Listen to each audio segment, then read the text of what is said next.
In the last episode, our undercover journalist narrated how her recruitment bosses accused her of being a spy and handed her over to authorities for deportation. Today, she narrates where she was detained and the life in the deportation center. After Mohad, the director of Al Salman, interrogated her, he got so sure she was a spy.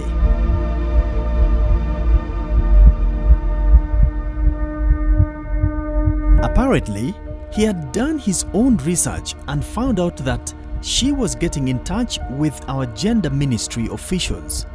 He decided to hand her over to Saudi officials in a detention center. The official who received her ordered that she follow her into the corridor. When they entered, she found girls of all races. There were many Africans, Indians, Philippines, Sri Lankans, and Bangladesh, among others. She was taken to the section with Africans, where she found many Ugandans speaking Luganda, Lunyankore, and Kiswahili. But still, no one was willing to converse with her. Everyone there seemed unbothered by the other. Everyone there seemed unbothered by the other and was concentrating on her phone. She asked if anyone knew the name of the place, and the girls first showed her attitude. But later, one revealed that it was a second detention and deportation center. It is situated in a former hotel that was now used for the short-term detention of unauthorized immigrants, refugees, and people awaiting deportation. She had read a scaring report by the Human Rights Watch on the deportation centers in Saudi Arabia. The report alleged ill treatment, overcrowding, torture, and death. It said the majority in the centers in Riyadh were mostly hosting Ethiopian and South Asian migrant workers who claimed they were being kept in cramped and unsanitary rooms with hundreds of other migrants who had been there for over a year. 6 of 9 interviewees told Human Rights Watch that they had witnessed guards beating workers so severely they were taken from the detention room and did not return.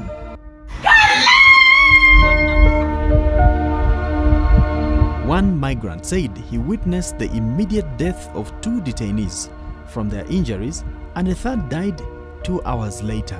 But the place didn't look that bad. It was so clean, with many organized and good-looking apartments. She found out that second deportation facility was new, having started on April 4th, 2021. All the girls there wanted was to return home at whatever cost. They regretted the fact that there was no corruption to bribe your way out. All you needed are travel documents and a return ticket. Without these, even bribing Ugandan embassy officials to speed up your file wasn't helpful. Girls alleged that some of their colleagues used the embassy to speed up their process. Many girls had resigned to fate to wait for what would happen next, but still, you would see them crying on phone, either sending distress pictures to speed up fundraising for their return back home, or after seeing pictures of children from the Ugandans they would be chatting with. Everyone seemed miserable. There is no work, no money, and people at home were expecting money from their mother, daughter, sister, or friend. Not all could be told she was in a deportation center. However, Ugandan girls in the deportation center claimed that our embassy is very slow in solving exit problems.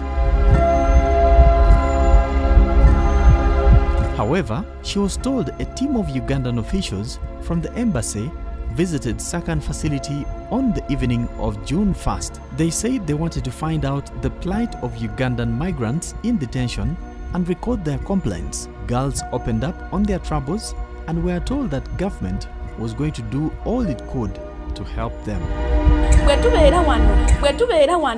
Batusasuza esente batujja mukubo abamu kufe batusula ku makubo mwe batusula ku makubo ne batuteka ku police bwe batuteeka ku poliisi tezaatuyamba. But all that only raised their hopes in vain, because there seemed to be no follow-up. In fact, when she left the facility, she was asked to look for a one Aisha Ahmad, who was the one recording their testimonies, to brief her about the developments. On June 7th, some Ugandans, led by two vocal girls, staged a demonstration over the delay of their exit papers. They accused the system of taking too long and keeping them in detention and loss of freedom. Joyce, not her real names, went from villa to villa asking Ugandans to join them, arguing that when Ugandans demonstrated in the past, there was action, and because of this, about 30 girls were quickly issued with exit papers. The plan was to reject supper as a way of showing dissatisfaction before gathering at the swimming pool with placards and start the demonstration. Most of the girls refused to join them, fearing the consequences. That night, those of us who hadn't registered for the demonstration had our supper as usual. The remaining food of what was delivered to the Uganda villas was packed in Zubala, garbage containers, and dumped on the second deportation center office. The demonstration took about 2 hours to calm down after staff agreed to talk to some striking girls' representatives. They told the striking Ugandans that they were going to put pressure on those working on their papers. The other nationalities looked on as Ugandans rioted and did not join. But the following day, the Indians rioted too. They were more violent. It must be remembered that the Indians are the cheapest maids in the Saudi market. According to Riyadh's post on his Twitter account on May 28th, Saudis pay 4,200 Saudi riyals. That's about 4.2 million Uganda shillings for an Indian worker, while for Ugandans, it is 11,500 riyals. That's about 11.5 million shillings. Kenyans go for 13,000 riyals. That's about 13 million shillings. And Bangladeshi go for 16,400 Saudi riyals. That's about 16.4 million shillings. And Sri Lanka go for 24,750 riyals. That's about 24.7 million. Even in salary, Bangladesh, Philippines, Sri Lankans are better paid. The Indians gathered stones and smashed window and door glasses, including those for the main office. The Arab administrators ran inside and hid. Management had to bring an Indian who was working at Sakan to calm her fellow countrymen, countrywomen down. Minutes after, the glass panels that were smashed were replaced. That same evening, they were given new instructions. Any group which rioted again would be faced with force. The standing order actually mentioned that they would be beaten and killed. It worked. Nobody rioted again. In the last episode, our undercover journalist shall narrate how she was evacuated back to Uganda.